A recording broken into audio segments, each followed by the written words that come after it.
And it's always 2 weeks. He's like a conscientious employee. He always gives 2 weeks notice.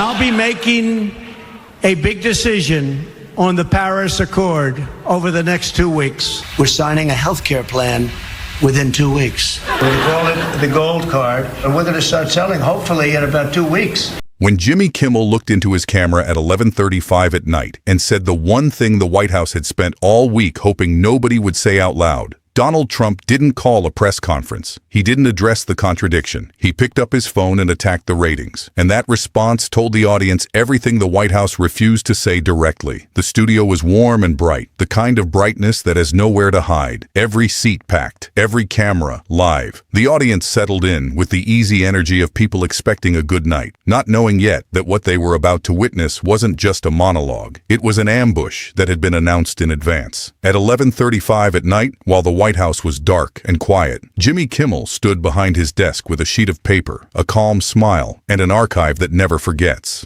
No teleprompter drama, no trembling moral authority.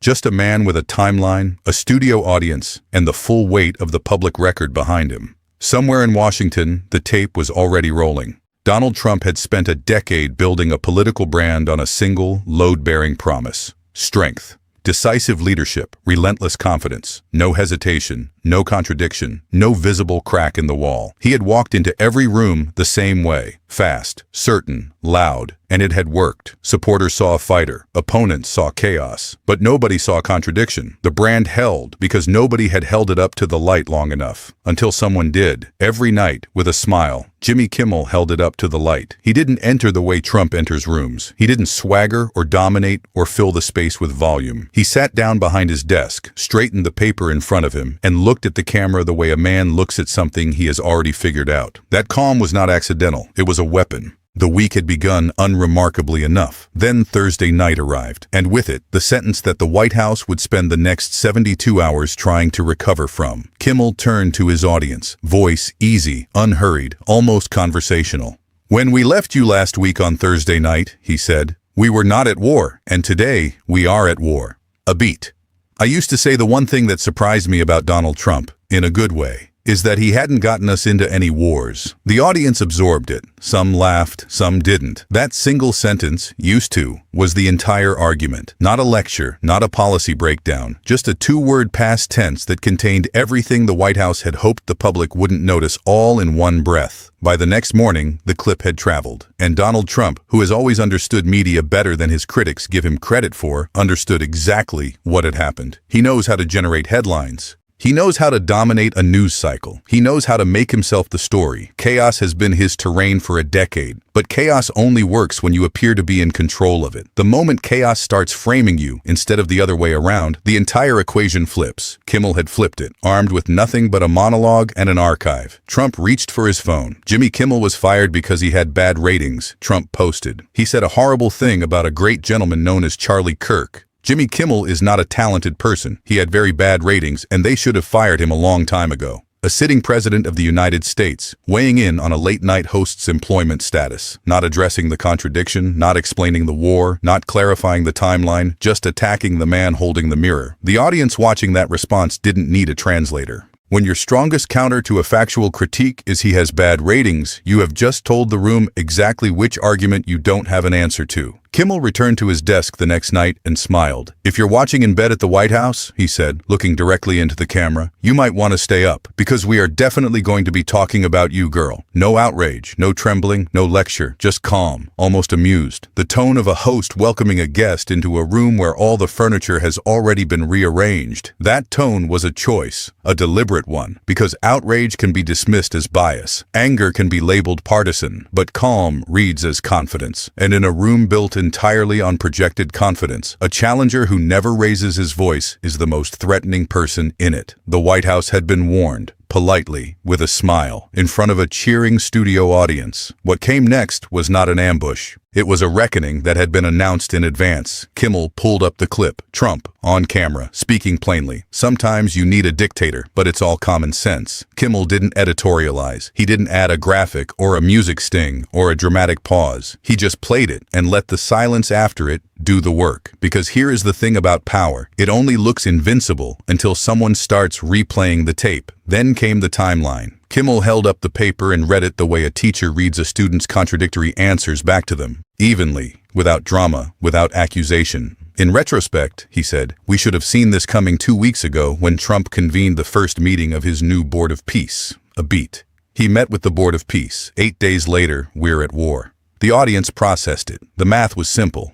The silence was not. Turns out they probably should have just given him that Nobel Prize. That joke landed on 2 levels. The first was funny, the absurdity of a peace board dissolving into military action in 8 days. The second level was the one that traveled. 3 facts placed in sequence, with nothing between them except the audience doing arithmetic. Board of Peace, 8 days, war, no spin, no interpretation, just a timeline. Then came the location. The president monitored the attack from his super secure bunker at Mar-a-Lago, Kimmel said, face straight. Where, just 2 months ago, Vanilla Ice performed on stage with a Ninja Turtle. The room howled, but the laugh was the delivery mechanism, not the payload. What Kimmel had just done was place 2 images in the same sentence that the Trump brand could not afford to exist together. The wartime commander watching a precision military strike, and the private club where paying members walked the grounds, and the last entertainment booking was a rapper in a Halloween costume. Those 2 images did not belong in the same paragraph, but they were in the same paragraph, because that is where it happened. And once that collision exists, specific, sourced, verifiable, and funny, it gets clipped and shared and screenshotted at 1 in the morning by people who never watch cable news, who would never read a policy brief, who are not political operatives, but who just laughed at a fabric curtains joke and now cannot unsee the image it created. Satire doesn't change policy, it changes perception, and once perception shifts, everything downstream shifts with it. The war timeline kept moving, and every time it moved, Kimmel was there with the previous position. On Sunday he said it could last 4 to 5 weeks, Kimmel read, his voice perfectly flat. Yesterday he said it could be more than 4 to 5 weeks. Today he said it's too soon to know. Sunday, yesterday, today. 3 answers to the same question. 3 different answers. Delivered in sequence, without commentary, the silence between them doing the editorial work that no anchor could have gotten away with doing directly. You cannot argue with a timeline. You cannot call a timeline biased. You cannot dismiss a timeline as partisan. A timeline is just the record, standing in a row, waiting for someone to notice that it doesn't line up. Kimmel noticed, every night, out loud, in front of millions of people. Then came the quote about munitions. Trump, on camera.